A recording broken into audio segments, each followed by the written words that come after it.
આપ સર્વોને હેતપૂર્વક જય શ્રી સ્વામિનારાયણ। આજની સત્સંગ કથા વાર્તા નિજ મંદિર સાવરકુંડલા। આજની સત્સંગ કથા વાર્તામાં આપણે શ્રીમદ સત્સંગી જીવનની કથા સાંભળશું। અધ્યાય 18। સુવ્રત મુનિ કહે છે કે, હે રાજન, સુંદરજી ભાઈ સ્તુતિ કરતા કહે છે કે, હે ગોલોકધામના સ્વામી, હે અન્ય જીવોના પણ સ્વામી, હે કૃષ્ણ, હે ભગવન, તમે કાળ માયાના અને સમસ્ત સૃષ્ટિના પણ નિયામક છો। અક્ષરથી પર, દિવ્ય આકૃતિને ધરનારા, સ્વયં પ્રકાશિત, સર્વના આત્મા, પુરુષોત્તમ, ને સમગ્ર ઐશ્વર્યથી સેવાયેલા છો। ભક્તજનોના મનોરથને પૂર્ણ કરવામાં કલ્પતરુ સમાન છો। હે વર્ણી વેશધારી, હું તમને સદા વંદન કરું છું। અવ્યાકૃત ધામમાં ભૂમા પુરુષ સ્વરૂપે, શ્વેતદ્વીપ ધામમાં મહાપુરુષ સ્વરૂપે, વૈકુંઠ ધામને વિશે, વિષ્ણુ સ્વરૂપે, ક્ષીરસાગરને વિશે, યોગેશ્વર સ્વરૂપે, અગ્નિમંડળને વિશે, યજ્ઞ નારાયણ સ્વરૂપે, સૂર્યમંડળને વિશે, હિરણ્યમય સ્વરૂપે, તેમજ ભરતખંડને વિશે, નર નારાયણ સ્વરૂપે આપ જ રહેલા છો। તમારો પ્રબળ આશ્રય કાળ, માયા અને યમદૂતના ભયને નિવૃત્તિ પમાડનાર છે।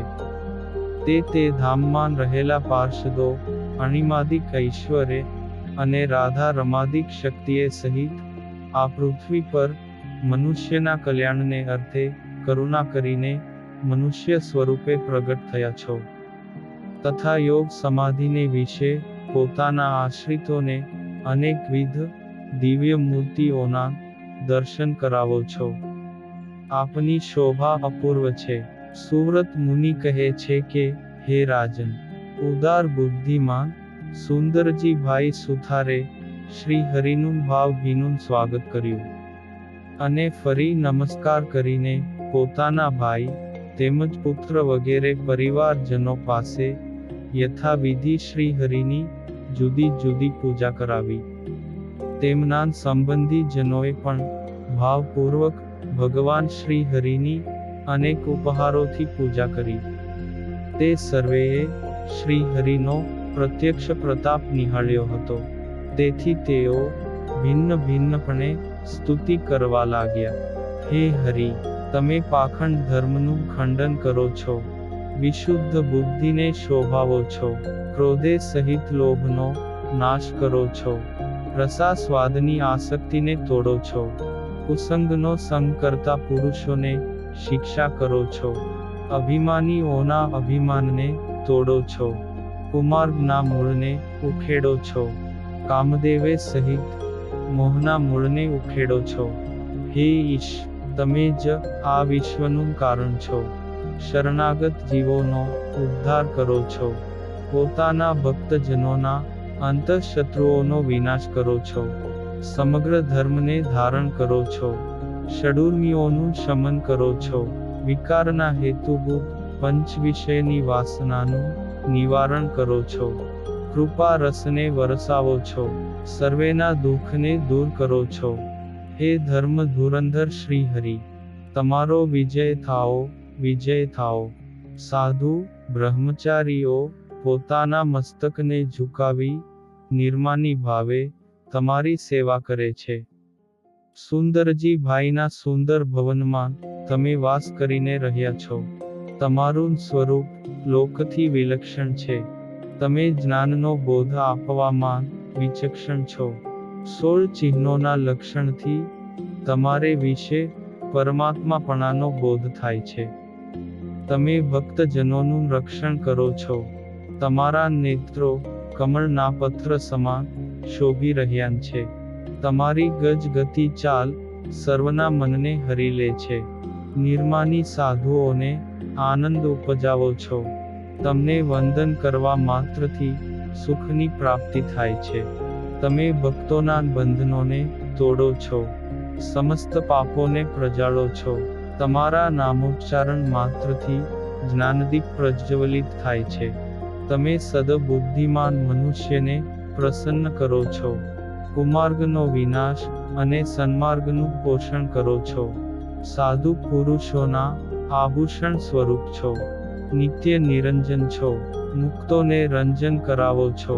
રમણીય નેત્રો વાળા છો. બદ્ધજનોને મુક્તિ આપો છો. મુક્તોના સ્વામી છો. જીવ પર કરુણામય દ્રષ્ટિ કરો છો. જ્ઞાનોપદેશથી ચંદ્રમાની પેઠે શીતળતા આપો છો. યોગકળાને ધારણ કરો છો. ભક્તજનોને અતિશય આદર આપો છો. કામદેવના ગર્વને હરો છો. ભક્તોના પતિ છો. મંદ બુદ્ધિજનોને ખેદ ઉપજાવો છો. દંભનો વિનાશ કરો છો. પાપનો વિનાશ કરો છો. ધર્મનો વિકાસ કરો છો. સકામી જનોને ઈચ્છિત વસ્તુ આપો છો. અનંત પ્રકારના વૈભવોના સ્વામી છો. દિગ્પતિઓ પોતાના મુકુટથી ચરણનો સ્પર્શ કરીને તમને નિરંતર વંદન કરે છે. સમગ્ર વિશ્વના અધિપતિઓ પણ તમને વંદન કરે છે. તમે વિદ્વાન પુરુષોને આનંદ ઉપજાવો છો. સંશયોને દૂર કરો છો. અને મુક્તિના પતિ પણ તમે જ છો. હે હરિ, તમારો વિજય થાઓ. પૂર્ણિમાના ચંદ્રના બીમ સરખા શોભાયમાન નખમંડળની પંક્તિઓના કિરણની શ્વેત કાંતિથી ભક્તજનોના અંધકારને નિવારણ કરનારા છો. આત્યંતિક કલ્યાણના એક સ્થાનરૂપ તમારા ઉર્ધ્વરેખાદિક ચિહ્નોએ યુક્ત ચરણ કમળમાં હું વંદન કરું છું. તમે મારા પર પ્રસન્ન થાઓ. સુવ્રત મુનિ કહે છે કે, હે રાજન, સાધન સંપત્તિ વિના પણ ભક્તજનોને ભુક્તિ અને મુક્તિ આપો છો. આ પ્રમાણે ભગવાન શ્રી હરિની ભાવપૂર્વક સ્તુતિ અને પ્રણામ કરીને તેઓ સભામાં બિરાજમાન થયા. ત્યારબાદ ગૃહસ્થ ભક્તજનોએ પણ પોતપોતાની શક્તિ અનુસાર વસ્ત્ર, આભૂષણ, ધન અને પુષ્પાદિકે કરીને શ્રી હરિનું પૂજન કર્યું. ભક્તજનો પૂજા કરીને શ્રી હરિના રમણીય સ્વરૂપને નિહાળતા હતા. તેવામાં શ્રી હરિની કૃપાના બળથી તેઓને તત્કાળ સમાધિ થઈ. સમાધિને વિશે ગોલોકાદિક દિવ્ય ધામોમાં રહેલા સચ્ચિદાનંદ સ્વરૂપી પ્રત્યક્ષ ભગવાન શ્રી હરિના દર્શન કરીને સર્વે પરમ સુખ પામ્યા. અને આ શ્રી હરિ પ્રત્યક્ષ પરમાત્મા છે એવો નિસંશયપણે તેઓએ દ્રઢ નિશ્ચય કર્યો અને તેમના ચરણનો દ્રઢ આશ્રય કર્યો. ત્યારબાદ શ્રી હરિના મુખ સામે દ્રષ્ટિ રાખીને બે હાથ જોડીને ભક્તજનોના પરમ ચિંતામણી રૂપ ભગવાન શ્રી હરિની તેઓ પ્રાર્થના કરવા લાગ્યા. હે વિભુ સ્વરૂપ, આ સંસાર સિંધુ ધન પ્રાપ્તિની અભિલાષાઓ રૂપી ભયંકર ભમરીઓ વાળો છે. ચારે તરફથી ખેંચતા સ્ત્રી, પુત્ર તથા મિત્રરૂપી મગરમચ્છો તેમાં ફર્યા કરે છે. અંતરના કામ ક્રોધાદિક ષડરિપુઓ રૂપી ઉછળતા તરંગોથી વારંવાર ડૂબાડનાર છે.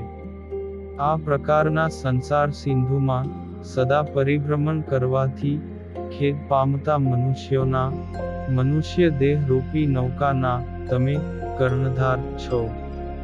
હે હરિ, અંતકાળે માત્ર એક જ વાર તમારા હરિ કૃષ્ણ, હરિકૃષ્ણ કે સ્વામિનારાયણ એવા નામોનું કોઈ મનુષ્ય ઉચ્ચારણ કરે તો તે મનુષ્યનો ત્યાગ કરીને યમના ભયંકર દૂતો તત્કાળ દૂર ભાગી જાય છે. આવા મહિમા વાળા તમને આ મુક્તાનંદ સ્વામી આદિક સંતોએ સાક્ષાત પુરુષોત્તમ નારાયણ કહીને વર્ણવ્યા છે. એવા હે ભગવાન શ્રી હરિ, અમે તમને નમસ્કાર કરીને નિરંતર આપનું ભજન કરીએ છીએ. તમે અધમનો પણ ઉદ્ધાર કરો છો. એવા હે હરિ, તમારો સદાય સર્વત્ર જય થાઓ, જય થાઓ. સુવ્રત મુનિ કહે છે કે, હે રાજન, સર્વ ભક્તજનોએ ઈષ્ટદેવ ભગવાન શ્રી હરિની આદરપૂર્વક સ્તુતિ, પ્રાર્થના તેમજ નમસ્કાર કર્યા. તેમના અંતર આનંદથી નાચી ઉઠ્યા અને તેઓ યથાસ્થાને સભામાં બિરાજમાન થયા.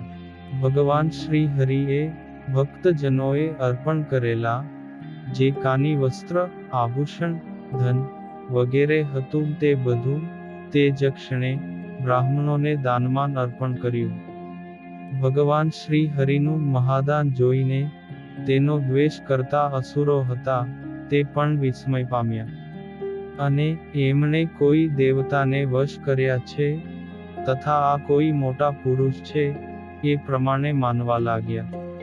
ત્યારબાદ શ્રી હરિએ હજારો વિપ્રો અને સાધુઓને ભોજન કરાવીને બ્રાહ્મણોને ખૂબ દક્ષિણા અર્પણ કરી.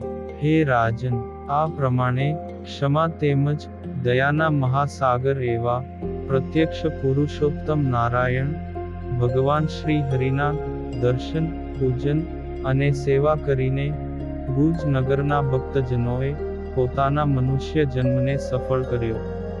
ઇતિ શ્રીમદ સત્સંગી જીવને નારાયણ ચરિત્રે ધર્મશાસ્ત્રે દ્વિતીય પ્રકરણે ભુજમાં રામ નવમીના ઉત્સવમાં સુંદરજી આદિક ભક્તોએ કરેલી શ્રી હરિની સ્તુતિ અને પ્રાર્થનાના નિરૂપણ નામે 18મો અધ્યાય સંપૂર્ણ.